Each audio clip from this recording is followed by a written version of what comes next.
My name is Riley Taylor, I'm 29, and I live in Kansas City. I've spent the last 6 years climbing the corporate ladder, saving carefully, dreaming of the day I'd start my MBA. It was the plan. It was always the plan. Until one night, over pot roast and mashed potatoes, my parents decided to burn that dream to the ground. Before I dive into what happened, if you've ever felt like the forgotten one in your own family, like no matter what you achieve, it's never enough, I need you to listen closely. And if this story hits home, please like, subscribe, and share, because you're not alone. Not even close. So, here's what went down. It was a Saturday evening in late March, cold outside, the kind of Missouri cold that hangs in your bones even after you've stepped indoors. My mom, Denise, had invited me for dinner, said she missed having all her kids under one roof. I should have known that was code. I walked into their suburban house and instantly smelled Mom's pot roast, her peace offering when she wanted something. My dad, Carl, was already seated at the head of the table, sipping iced tea like it was whiskey, eyes glued to his phone. And then came Ashley. My older sister, Ashley Taylor, 36, flawless, golden-haired, a walking Pinterest board. She waltzed in with her fiancé, Brandon, all smiles and Patagonia fleece. They dropped into their seats like they owned the place. Ashley gave me a quick hug and a half-hearted, "Hey, Riles," before diving into a story about their latest house-hunting adventures. We made it halfway through dinner before the envelope slid across the table like a trap door. It was white, crisp, my name typed in block letters. "What's this?" I asked, my fingers already trembling. Dad cleared his throat. "Just something we wanted you to have. Family business." The air changed. It was so quiet I could hear the hum of the dishwasher from the kitchen. I opened the envelope, expecting, I don't know, maybe a letter from Grandma's estate. Instead, it was a printed invoice, cold and clinical. MBA fund, reallocated. Amount, $120,000. Recipient, Ashley Taylor and Brandon Miller. Purpose, down payment, plus expenses for property at 214 Brookhaven Drive. I stared, blinked, then read it again. It felt like the floor gave way under my chair. I don't understand," I whispered. This is my MBA fund." Ashley froze, mid-sip of wine. Brandon suddenly found his fork fascinating. Mom looked at me like I'd just asked a silly question. "Sweetie, don't be dramatic. Ashley and Brandon are buying a house. They needed help." My voice rose before I could stop it. "That was my money." Grandma and Grandpa set it aside for me. They said it was untouchable, specifically for my graduate education. Dad set his fork down with a heavy clink. "You've got a great job, Riley. You can take out loans if it matters that much. Ashley's been through a lot. She and Brandon deserve a chance to start a life." My cheeks burned. A lot? Ashley's failed out of college twice and switched careers 4 times. I've been saving and planning for this for years. How could you just take it?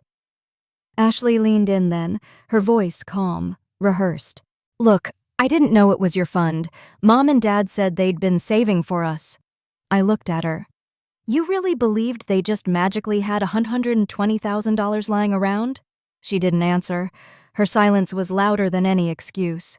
I turned back to my parents. "You stole it."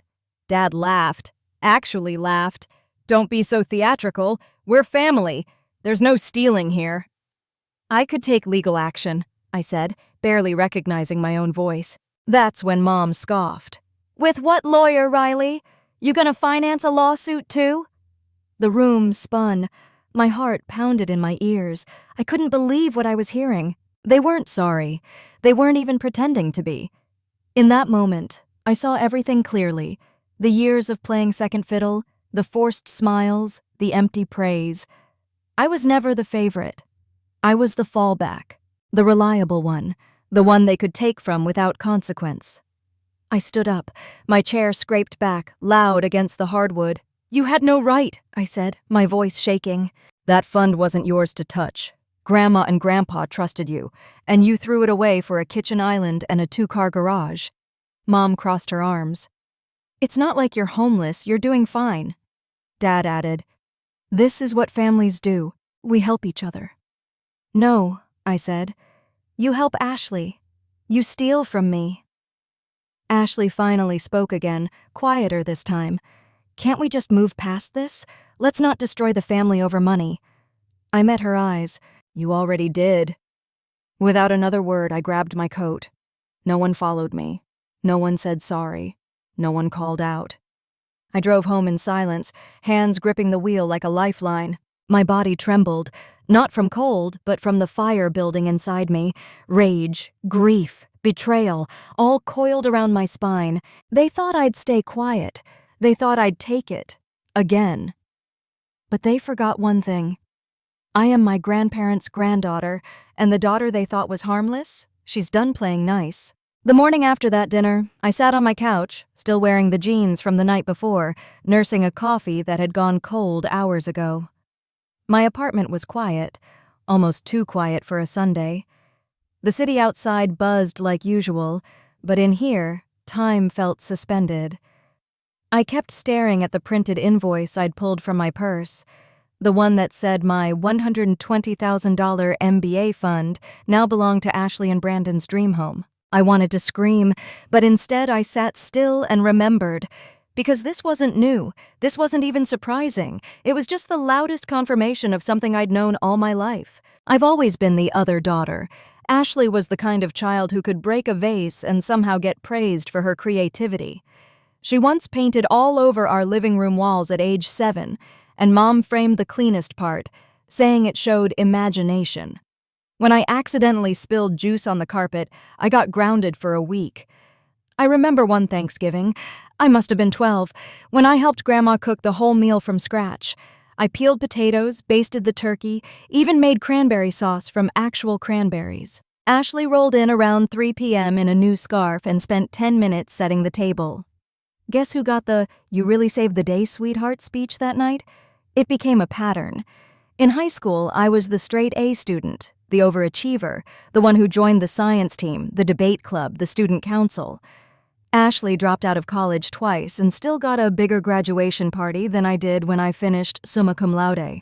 I remember standing at the podium, valedictorian of my class, scanning the crowd for my parents as I gave my speech. They were both staring at their phones.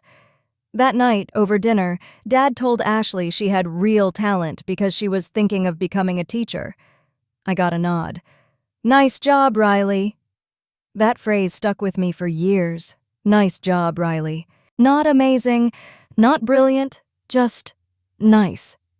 At first, I tried harder. I figured if I just excelled more, shined brighter, they'd finally see me. So I pushed myself, graduated early from college, landed a job at a top-tier firm in Kansas City, and worked my way up to senior project manager before I hit 30. I was managing accounts worth millions, leading a team, getting flown out to conferences to speak on digital strategy. But every time I called home, the first question was always, "How's Ashley doing?" Mom would gush about how Ashley was now managing a tiny private preschool with 30 kids. "She's just so good with children," she'd say. "You know, she really has a gift." And me? "She's always been our little genius," Dad would add. "Didn't even have to try. Some people just get lucky." Lucky. That's what they called the years of sacrifice, the long nights, the skipped vacations, the therapy I paid for out of pocket to stop feeling like I was screaming into a void. They never said it outright, but I felt it in 1,000 tiny ways, that I was the daughter they respected, maybe, but never truly loved the way they loved her. Ashley didn't even need to try. She was warm, soft-spoken, always made them feel needed. I was independent, efficient. Too serious for her own good, Mom used to say. And yet, when anything broke, emotionally or financially, they came to me. "Riley, can you take a look at our taxes?" "Riley, can you help Ashley with her resume?" "Riley, can you front us $300 until the end of the month?" I gave. I always gave, because part of me believed that maybe if I just kept showing up, they'd finally choose me. But last night made one thing painfully clear. They never saw me as someone to invest in, just someone they could rely on. When Ashley needed something, that was the real betrayal, not just the money, but the realization that they had never planned on honoring Grandma and Grandpa's wishes. They were just holding on to that fund, waiting for a better use. And Ashley needing a house? That counted. I stood and walked to the window. Kansas City sprawled out in front of me. My city, my life, my future. And I felt something harden inside me, something I didn't quite recognize. I wasn't going to keep begging for scraps at a table I'd helped build. They'd made their choice. Now it was my turn. And for once, I wasn't going to clean up their messes. I picked up my phone and opened a new email draft. It was time to contact Mr. Thompson, because if I was going to fight back, I'd do it the way I knew best, methodically, calmly, and with every resource at my disposal. The Monday after the dinner, I walked into work early, before the hum of printers and clacking keyboards filled the office. The lights were still off in most cubicles. Only the cleaning crew and the distant drone of traffic outside kept me company. But I wasn't here to answer emails or fine-tune presentations. I came to make a decision. I dropped my bag onto my desk, stared blankly at my monitors, then stood back up. My heels clicked down the hallway toward Mr. Thompson's office, the man who'd mentored me from the very beginning. He was the only person I trusted to give me clarity, not just about the law, about what kind of woman I wanted to be after this. He looked up as I knocked. "Riley, you're in early." "Can we talk?" I asked, my voice steadier than I expected. "Privately." He gestured toward the chair across from him, and I sat, folding my hands in my lap like I had something fragile to protect. I told him everything: the will, the fund, the envelope at dinner, the laughter, the way my parents looked me in the eye and said, essentially, "You don't matter." He didn't interrupt, didn't blink, just listened, the way he always did, with full attention and a silence that gave weight to every word I spoke. When I finished, there was a long pause. Then he leaned back in his chair and said, "What they did is not just immoral, Riley. It's illegal." I nodded slowly. I don't have legal training. I don't even know where to begin. "You just did," he said, then reached into his drawer and slid a business card toward me. "Talk to this man. His firm specializes in estate law. They've handled cases like this, complex, family-driven, high emotion. He'll know exactly what to look for." I looked down at the card. Wilson and Partners, Gerald Sloan, escrow. "I'll make the introduction myself," Mr. Thompson added. "And Riley, you're not overreacting. Your grandparents trusted your parents with that money, and they violated that trust, and yours." Those words hit deeper than I expected. I thanked him, tucked the card into my blazer, and walked back out into the hallway. But I wasn't done. Not even close. That evening, I drove across town to my parents' house. I didn't tell them I was coming. I didn't want to give them time to prep another lie. The porch lights were already on when I parked. Ashley's silver Subaru was in the driveway, like she never really left. For a second, I thought about just going home. But then I pictured that smug smile Dad wore when he told me a lawyer was out of my price range. And I rang the bell. Mom answered, wearing her company smile, the one that always made me feel like an outsider in my own home. "Riley, what a surprise." "Is Dad home?" "He's in the living room. Ashley and Brandon just stopped by, too. You want some coffee?" I didn't answer. I walked past her and straight into the room where they all sat like nothing had happened. Ashley on the couch, legs tucked under her, sipping wine. Brandon scrolling through Zillow on his phone. Dad reclined in his favorite chair, remote in hand. Family night. I stood by the fireplace and said, "We need to talk." Ashley glanced up, sensing the storm before it broke. Dad muted the TV. "I want to see the will," I said plainly. "The original. Not some photocopy, not a summary, the actual document." Mom blinked. "Why?" "Because I need to verify exactly what Grandma and Grandpa intended, and because I've spoken to legal counsel." The silence was immediate and icy. Dad exhaled. "You're blowing this way out of proportion." "No," I said, my voice rising. "You took $120,000 that wasn't yours, money that was set aside for my education. That's not a misunderstanding. That's theft." Ashley shifted uncomfortably. "They were just trying to help, Riley." "Don't," I snapped, turning to her. You knew where the money came from, or at the very least, you chose not to ask. Brandon looked up from his phone, finally aware of the tension swirling around him. Dad stood, crossing his arms. This is a family matter, Riley. You don't drag lawyers into family. Funny, I said. Because when I asked you about the fund a week ago, you laughed. You told me even a lawyer was out of my reach, so you knew this would escalate. You just didn't think I'd fight back. Mom stepped in then, trying the sweet voice. Honey, you're doing well. You don't need the fund. We thought Ashley needed it more. And who made that decision? Who gave you the right to decide my future wasn't worth investing in? Ashley's eyes welled up, but I couldn't tell if it was guilt or just fear of being exposed. I'm giving you one chance, I said calmly. Return the fund, all of it, or this goes to court. Dad scoffed. You wouldn't dare. I already did, I said, meeting his gaze. Gerald Sloan, Wilson and Partners. You'll be hearing from him. I walked out before anyone could respond. My heart thundered in my chest, but it wasn't fear this time. It was the thrum of momentum. That night, I forwarded the family trust details and dates to the law firm. I also made one more call, to Uncle Jake. Because if anyone knew how to dismantle a corrupt system from the inside, it was him. And I had a feeling this wasn't just about my MBA fund anymore. This was about all the lies they'd buried under family loyalty. And I was done digging the dirt with my bare hands. This time, I had a shovel.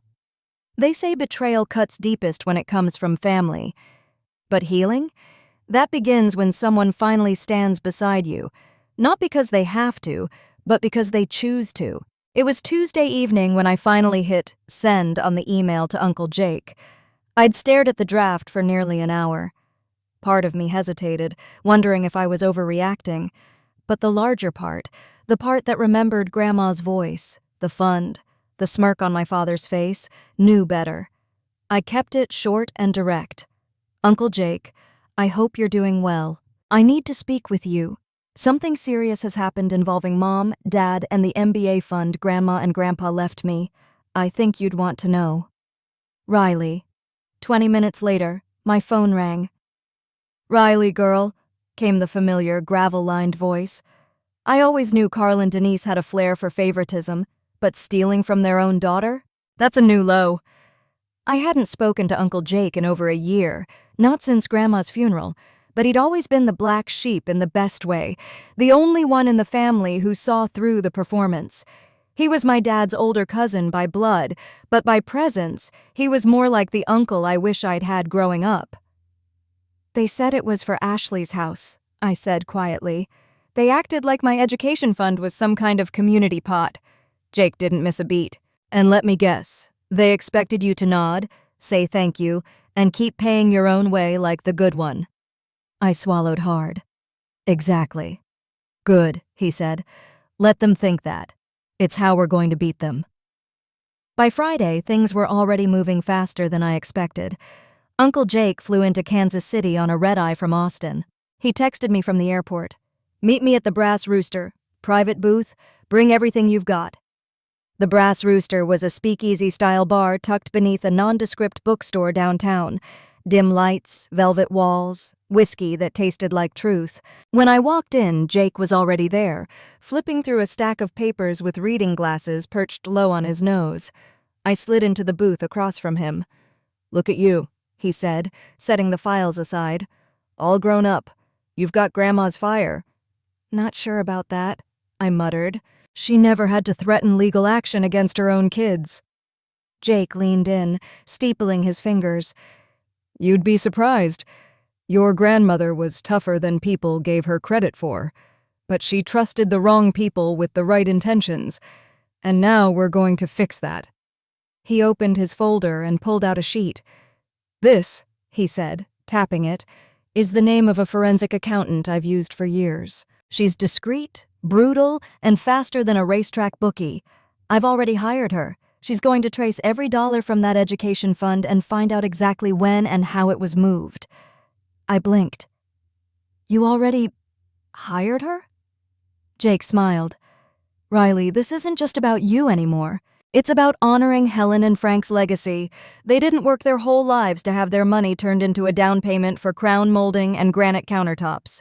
I exhaled, the weight of his words finally sinking in. I've also been speaking with a lawyer, Gerald Sloan. Jake nodded in approval. Solid choice. Gerald's sharp, and he's got no patience for family drama wrapped in legal excuses. There was a pause. Jake took a slow sip of his bourbon, then added, "Just so you know, I'm covering all legal fees." I straightened in my seat. "Jake, you don't have to do that." He held up a hand. "I want to. And more importantly, I can. Think of it as interest on all the birthdays they forgot to show up for." His words hit harder than I expected, not because of the money, but because it was the first time in years someone in my family had stepped up for me without hesitation, without guilt-tripping, without comparing me to Ashley. Later that night, after we parted ways, I walked the long block back to my car with a different weight in my chest. Not anger this time, not grief. Momentum. For the first time since opening that envelope, I felt like maybe I wasn't crazy for fighting. Maybe I wasn't selfish for demanding fairness. Maybe, just maybe, I was finally becoming the version of myself my grandparents always believed in. I went home and pulled out the fireproof safe box I kept under my bed. Inside were all the birthday cards Grandma had ever sent me, each one handwritten, each one ending the same way. Education is the one thing no one can ever take away from you. Turns out she was right, but now it was up to me to make damn sure of it. There's something oddly quiet about the moment right before a storm hits. Not the weather kind, the kind where everything you thought you knew about your family is about to be filed into court records for the public to see. That was the kind of storm I was standing in. It started 3 days after Uncle Jake's visit. Gerald Sloan, my attorney from Wilson & Partners, called me into his office. It was on the 27th floor of a glass building downtown, the kind where the air smells like money and the walls absorb secrets. I walked in clutching a file folder filled with everything I had, copies of Grandma's letters, my grandparents' will, the bank statements my parents had carelessly mailed me years ago. Gerald gave me a nod from behind his desk. "You ready?" he asked. "No," I said, sitting down. "But let's do it anyway." He smiled slightly. "That's the right answer." He opened a sleek leather binder and began walking me through the findings. "Your parents weren't just careless, Riley. They were calculated.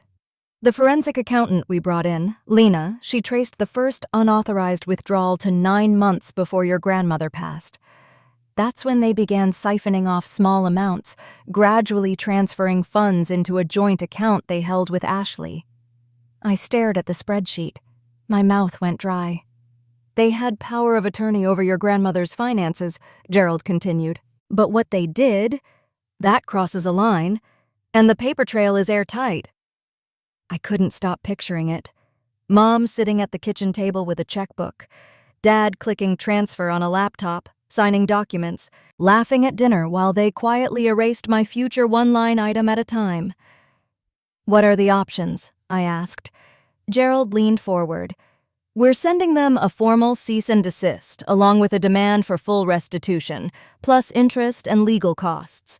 If they don't comply within 10 business days, we file. Civil suit, possibly criminal, if the misuse of power of attorney holds up." I exhaled. It wasn't the fear that overwhelmed me, it was the clarity. This was real now, no longer whispers behind closed doors. It was about to be on paper, in court, under oath. And then Gerald added something I didn't expect. "We also subpoenaed digital records tied to the trust. There's a pattern that suggests Ashley may have known about the source of the money far earlier than she claims." I swallowed. "So she lied?" He nodded. "Or conveniently forgot. Either way, we're treating her as a complicit party."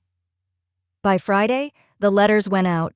One to my parents, one to Ashley and Brandon, and one, because Uncle Jake insisted, to their attorney, a man named Norman Geller, who'd apparently handled several family estate matters in the past. Jake told me to prepare for noise. "People don't stay quiet when they realize they've been caught holding the knife," he warned. "They get loud. They get desperate." He was right. The first email came from my mother. Riley, how could you do this to us? This is a family matter. We were going to help you eventually. You're blowing everything out of proportion. Call me. Mom. Then Dad texted, "You're destroying this family. And for what? Money?" I didn't reply. Instead, I forwarded everything to Gerald. Ashley finally reached out the next day, a long-winded email full of phrases like, "I didn't know," and "Mom said it was a gift," and "Let's just fix this without dragging it through the mud." But it wasn't until the end that the truth bled through. I didn't ask where the money came from. I just assumed they'd figured something out. I showed it to Uncle Jake. He took one glance and said, "She's done." "She's your niece," I said quietly. "She's a grown woman who signed mortgage papers with stolen money," he replied, "and she didn't lift a finger to make it right until lawyers got involved. That's not loyalty. That's survival instinct." Monday morning, something shifted. Gerald's paralegal called me. "Your parents' attorney wants a meeting." "What kind of meeting?" "A settlement offer, but he wouldn't say how much, just that they want to avoid litigation." Jake and I met with Gerald later that day. He didn't mince words. "They're going to try to scare you, guilt you, maybe even gaslight you into taking a fraction of what you're owed. Don't take the bait." Jake leaned back in his chair. "We're not negotiating. You either pay what you stole, plus interest and costs, or we let the court do its job." I nodded. "No compromises." Gerald smiled for the first time that day. "Good, because they just triggered something they're not ready for." He pulled out a second folder. "We're preparing a motion to freeze their assets." That night, I stared out my apartment window as the Kansas City skyline lit up one building at a time. From here, everything looked calm. But I knew better. The people who raised me were scrambling behind closed doors, finally feeling the panic they had once laughed in my face about. I wasn't the obedient daughter anymore. I was the threat they never saw coming. Some truths don't whisper, they roar. And once they've been let out, they never go back in the box. It was a rainy Wednesday morning when Gerald's office called. His assistant's voice was low, urgent. "Riley, we need you here as soon as possible. The audit turned up something significant." I canceled my meetings, grabbed my coat, and drove downtown in a fog thicker than the weather outside. By the time I stepped into the conference room, Uncle Jake was already there, pacing. Gerald stood at the head of the table, flipping through a thick report, his lips pressed into a thin line. "What happened?" I asked, setting down my umbrella. Jake answered before Gerald could. "They weren't just stealing from your fund, Riley. They were bleeding your grandmother's finances before she passed." My stomach dropped. "What?" Gerald pushed the file toward me. "They began transferring money out of her accounts under the authority of her power of attorney, almost a year before her death." I flipped through the records, page after page of bank transactions, forged notes, digital approvals. It was systematic, calculated. "They moved over $80,000 out of her estate before she even entered hospice care," Gerald said. "Small withdrawals, disguised as home repairs, medical costs, gift expenses, all routed through accounts shared with Ashley." My throat tightened. "Grandma trusted them. She thought they were honoring her wishes." Jake's voice was lower now, heavier. "She loved them, Riley, and they weaponized that love." It was hard to breathe. I remembered the last time I saw Grandma, frail, but still sharp. She'd clutched my hand and whispered, "Promise me you'll go back to school. Education is your armor." And meanwhile, Mom and Dad were draining the account meant to be that armor. "They used her death to rewrite the narrative," I said bitterly, "to make it look like they were just managing loose ends." Gerald nodded. "And we can prove they were prepping this from the beginning. Emails, transfers, even text messages referencing getting the paperwork ready months before her will was even read." "And Ashley?" I asked, trying to steady my voice. Gerald flipped to the final page. "She wasn't just passively involved. There's a text between her and your mother, Ashley asking, 'Is Riley going to make noise about the fund?' That was before you ever brought it up." Uncle Jake sat down beside me, quieter than I'd seen him all week. "She was in on it," I whispered. He nodded once. They were all counting on your silence. By the next morning, we had enough to amend the legal complaint, now including misuse of power of attorney, financial elder abuse, and collusion. It should have felt like victory. But all I could feel was hollow. I kept seeing Grandma's face, her handwritten notes, the birthday cards. The envelope marked "For Riley's Future" tucked into a folder she'd shown me once during a Thanksgiving visit. And now it was all evidence. That night, I got a call I wasn't expecting. "Riley? It's Meredith, Grandma's hospice nurse." I hadn't spoken to her since the funeral. "I heard from Jake that everything's coming to light. I wasn't sure if I should say anything, but I thought you should know something." My breath caught. "Okay." She paused, then said, "Your grandmother used to talk to me about the fund all the time, especially those last few weeks. She was worried your parents would try to redirect it." That's the word she used, redirect. I closed my eyes. She knew. She suspected, but she didn't want to believe it. I wrote some of it down in her care notes. I can send them to you if it helps. "It does," I said softly. "More than you know." After we hung up, I sat in the dark for a long time, rereading the caregiver's notes she emailed over, lines like, "Riley's fund is sacred," and "They think I won't notice, but I do." Those words weren't just memories anymore. They were testimony. The following week, Gerald held a pre-hearing conference with their attorney, Norman Geller. We weren't expecting fireworks, but we got them. Mid-meeting, Norman paused, clearly shaken. "Why didn't your clients tell me about the pre-death withdrawals?" he muttered. "You blindsided me." Gerald raised an eyebrow. "You should ask your clients that. We came with receipts." Afterward, I found out that Norman confronted my parents, and their reaction? They blamed confusing language in the will. But the will wasn't confusing, it was crystal clear, and now the legal snowball was rolling. We filed a motion to freeze their remaining assets. The court approved it within 48 hours. That night, Jake and I shared a quiet dinner at a small diner near the courthouse. I hadn't eaten much in days, but the soup was warm, and the silence between us wasn't awkward. It was earned. He set down his spoon and looked at me. "You realize what you just did, right?" he asked. I frowned. "Started a family civil war?" "No," he said. "You stood up. For yourself, for your grandmother, for truth. That's not a war, Riley. That's justice." I blinked, and for the first time in weeks, tears slipped down without burning. Because for once, someone wasn't asking me to shrink. They were telling me I was enough. Some storms don't hit all at once. They creep in, one headline, one email, one shocked voicemail at a time, until the damage becomes impossible to ignore. A week after we filed the asset freeze, the fallout began. It started with a phone call from Gerald. "They've been officially notified," he said, "and so has the mortgage lender." I was sitting on the patio of my apartment, the late April wind brushing my face. I clutched the phone tighter. "What does that mean?" I asked, already guessing the answer. "They're investigating whether Ashley and Brandon's down payment was made using stolen funds. If that's confirmed, the loan becomes fraudulent. Best case scenario, they have to pay it back in full. Worst case, it triggers a criminal review." I said nothing for a long moment. Then, "Ashley doesn't have that kind of money, not even close." "I know," Gerald replied. "Neither do your parents anymore." That weekend, Uncle Jake invited me to his place outside Austin.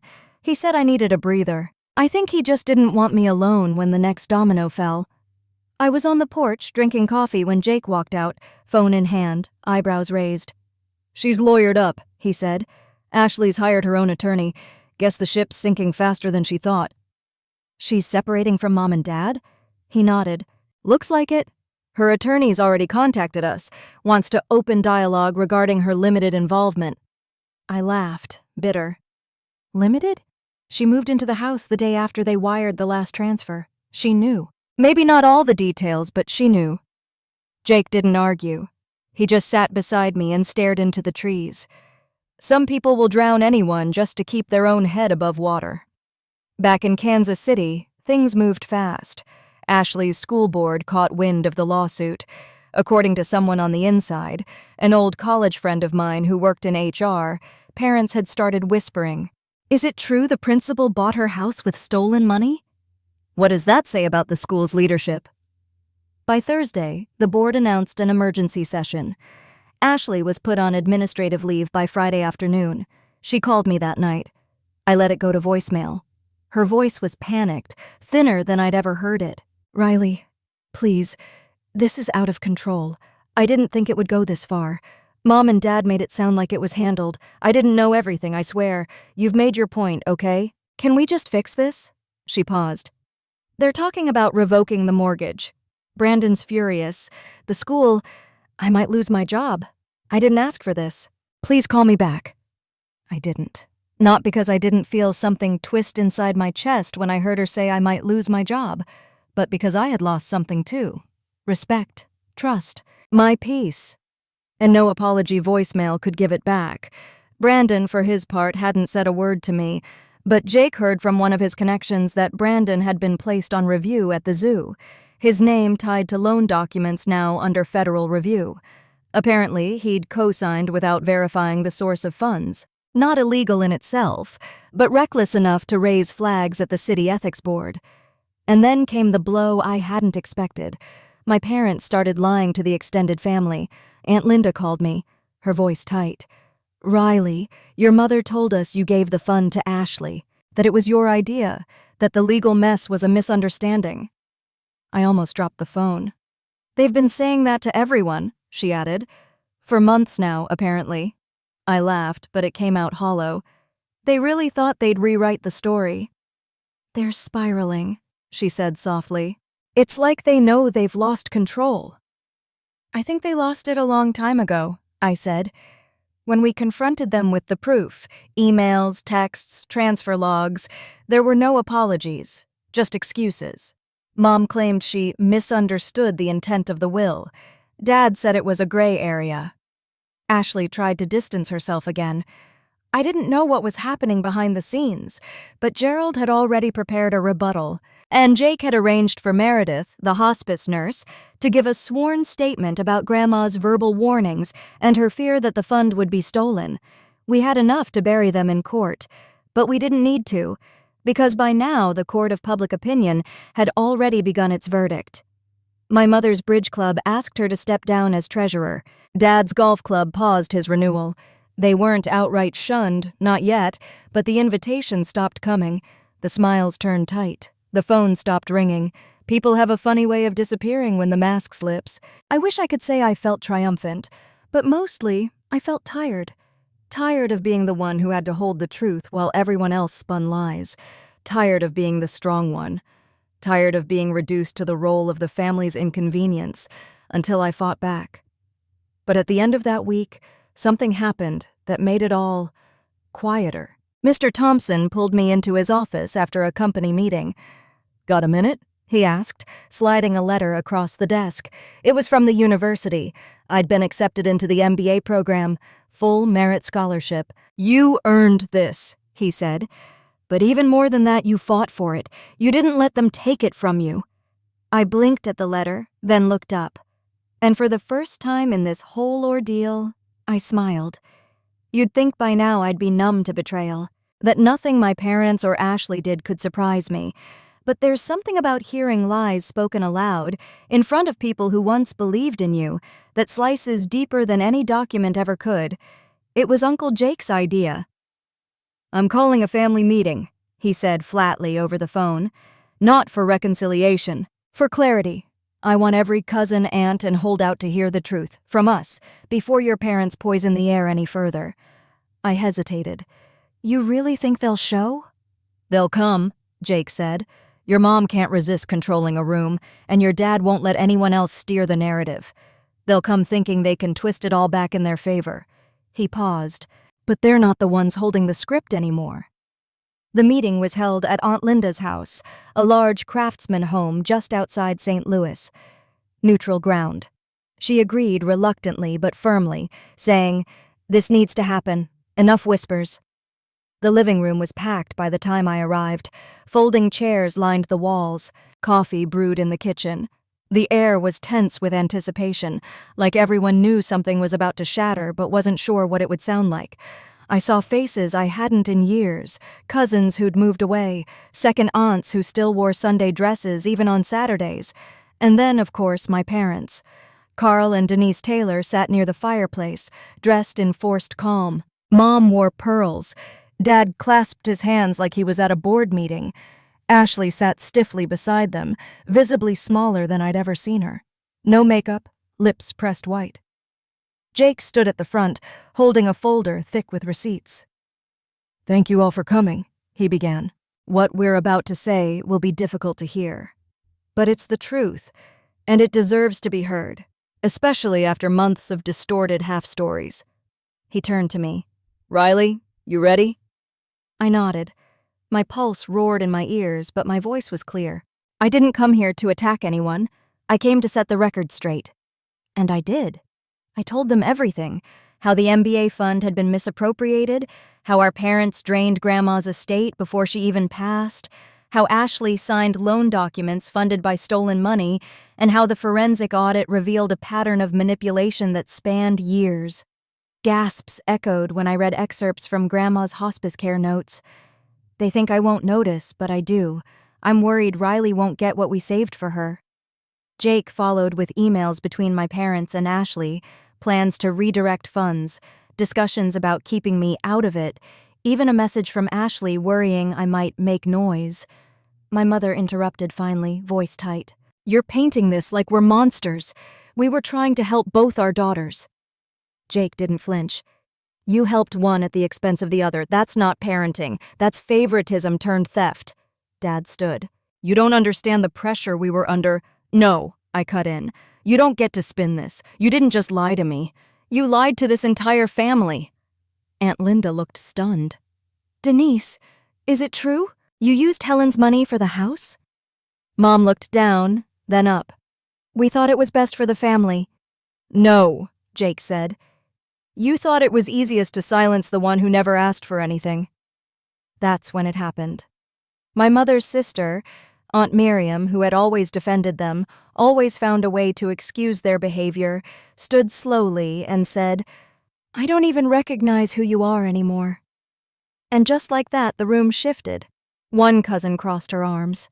Another shook his head and muttered, "Disgusting." Even the older relatives, those who usually stayed out of family squabbles, were visibly shaken. Ashley finally spoke, her voice brittle. "I didn't know it would get this far. I thought they had permission." I turned toward her, not angry anymore, just exhausted. "You knew it wasn't right, and you let it happen anyway." The silence that followed was thick with finality. Jake closed the folder. "We're not here for apologies. We're here to end the gaslighting. From now on, Riley speaks for herself. The truth is no longer up for debate." We left shortly after. No hugs, no dramatic scenes, just the sound of old myths collapsing behind us. On the drive home, I stared out the window as Missouri fields blurred past. "I didn't want this," I said softly. "I never wanted to tear the family apart." Jake, hands on the wheel, glanced at me. "You didn't tear it apart, Riley. You just stopped pretending it was whole." It's funny how quickly a house can go quiet. The same one where birthday candles burned too long while people laughed. The same one where the phone never stopped ringing, where Ashley's framed accolades lined the staircase like trophies in a shrine. Now? A for sale sign leaned crooked in the front yard, its corners flapping in the wind like a white flag. That was the first price they paid. After months of legal filings, frozen accounts, and 2 failed mediation attempts, the court delivered its final ruling. My parents were ordered to repay every dollar taken from the education fund, plus 18% interest, and full reimbursement of legal and forensic expenses. But that wasn't the real blow. The real blow was the fine for financial elder abuse. $250,000 in total, Gerald had said over the phone, calm and exacting as always. "They'll need to liquidate the house to meet the full obligation." I asked quietly, "Do they have any other options?" Gerald replied, "They did, about 5 months ago, when we first asked for honesty." Word traveled fast. Their social circle, once a carefully curated list of wine-tasting retirees, community board members, and church deacons, began to fray. People distanced themselves with polite silences and vague apologies. The couple who once hosted block parties and chaired charity auctions were now ghosts in their own neighborhood. Jake heard from a mutual acquaintance that Mom had stepped down from her position at the church. "They said it was voluntary," he told me, "but let's just say the vote was unanimous." Dad, meanwhile, had retired early from his consulting work, but from what we'd gathered, clients simply stopped calling. No one wants a financial advisor who can't manage his own daughter's trust without a court summons. Their world had shrunk to a rental apartment on the edge of town. 2 bedrooms, no yard, no fireplace, and no illusion left to protect. Ashley and Brandon weren't spared either. The mortgage was revoked after the lender completed its investigation. According to the documents we received, the down payment was confirmed to have originated from the misused fund. Fraudulent source equals null contract. They lost the house before the furniture even settled. Brandon moved out first. Jake's private investigator saw him hauling suitcases into a friend's truck late one night. No announcement, no goodbye. Ashley stayed behind for a few days, maybe hoping he'd return. He didn't. The school board made its decision the following week. Her termination letter cited loss of public trust and ethical violations. The local teacher network caught wind quickly. She applied to 3 other schools. Not one interview. I saw her once by accident at a grocery store on the south side of town. She looked thinner, paler. Her hair was pulled back in a messy knot, and she was wearing the same coat she used to mock me for in high school. She didn't see me. I didn't stop her. Back at my apartment, I began packing for the next chapter of my life. MBA orientation was in 2 weeks. A full merit scholarship and a reference letter from Mr. Thompson himself, who, during our last coffee together, said, "You didn't just show academic excellence, Riley. You showed spine. That's what leadership looks like." And for once, I believed him. Jake had helped me find a new place in a gated complex on the other side of town. Quiet, secure, clean slate. He even had the doorman keep a photo of my parents on file. "Just in case," he said. "They've lost control, but I don't want them grasping at yours." I hadn't heard from Mom and Dad in over a month. Not directly, anyway. But then, late one evening, I got a voicemail from an unknown number. I recognized the voice instantly. It was my mother. "Riley, we're trying to figure things out. Your father and we made mistakes. We see that now. We see, if we could take it back." The message cut out there. No apology, no ownership, just another attempt to rewrite the story. I didn't respond. Instead, I opened Grandma's last birthday card to me, the one with the pressed flower inside and her neat, slanted handwriting. "You are braver than you know. Don't let this world shrink you. Love, Grandma." For so long, I'd thought protecting the family meant staying quiet, letting things go, being the strong one. But now I understood the difference between being strong and being silent. The next morning, I took a long walk through my new neighborhood. There was a calmness to the air I hadn't felt in years. No weight pressing against my chest. No need to brace myself for another passive-aggressive phone call or another subtle reminder that I was never the favorite. I paused by a park bench and pulled out my phone. Jake had sent a photo. It was of my parents' old house, empty, windows dark, lawn slightly overgrown. A caption followed. "Justice rarely looks like revenge. Sometimes it looks like peace." And finally, I felt it. Not triumph, not vengeance, just peace. And in a life built on quiet betrayal, that felt like the greatest victory of all. The morning I moved into my new apartment, the sun broke through the Kansas City clouds like it had been waiting for permission. It was quiet. The good kind of quiet. No stacked legal files on my dining table. No frantic voicemails.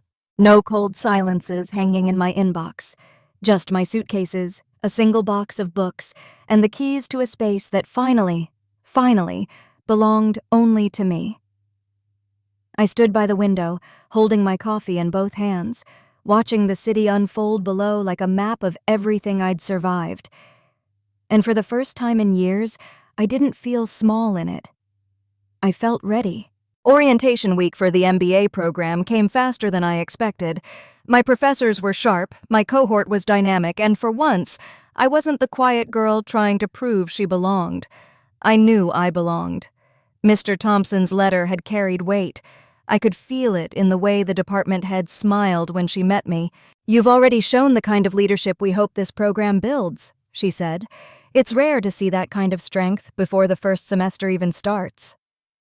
I just nodded, but inside, I was still processing what it meant to earn something fully, without guilt, without strings, without someone else's shadow looming nearby. Uncle Jake flew in again a few weeks later, this time not for court or crisis, but to take me out to dinner. He wore a navy jacket and brought a small red envelope with a note inside. "From your grandparents' estate," he said. "There was a small discretionary fund your grandmother kept separate, one she asked me to protect if anything ever went wrong." Inside was a check, not massive, but enough to breathe easier. I blinked back tears.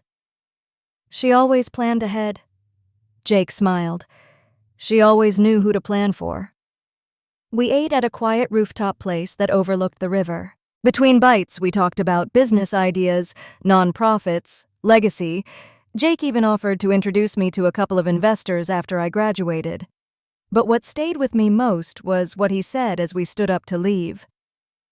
"You know," he said, looking out over the skyline, "you didn't just hold your own, Riley. You raised the bar for what this family tolerates. They'll talk about this for decades, but it won't be as gossip. It'll be as truth." I nodded. And I'm okay with that. I still get the occasional email from Ashley. Most I don't open, but one came last week. The subject line was one word: sorry. No body, no explanation, no attempt to make it right. And honestly, I didn't need one. Some wounds don't need apologies. They need distance. Last weekend, I finally opened the last box I hadn't touched since moving: Grandma's letters. I sat cross-legged on the floor, surrounded by envelopes and old photographs. In one letter, dated my senior year of high school, she wrote, "Riley, remember this. Being overlooked doesn't mean you're invisible. Sometimes the strongest people are the ones who've had to shine in the dark." I placed that letter on my nightstand, because now I understand what she meant. This story didn't end with revenge. It didn't even end with justice, at least not in the court of TV kind of way. It ended with freedom. Freedom from being the afterthought, freedom from guilt, freedom from chasing love I'd already outgrown, and in its place, peace, clarity, and the beginning of something I didn't think I'd ever find again: hope. If you've ever been the forgotten one in your family, if you've been told to be the bigger person one too many times, if you've been gaslit into thinking you were overreacting, let me tell you something no one told me soon enough. You have every right to protect what's yours, to stand tall in your truth, to walk away from people who only show up when they need something. Your worth isn't tied to your silence, it's in your voice, your boundaries, your story. And sometimes the most powerful thing you can do is start over, on your own terms. Thank you for walking this journey with me. If this story resonated with you, please hit like, subscribe, and share it with someone who might need to hear it. And in the comments, tell me, what truth have you been holding back? Let's build a space where honesty isn't punished, but honored, because you're not alone, not anymore.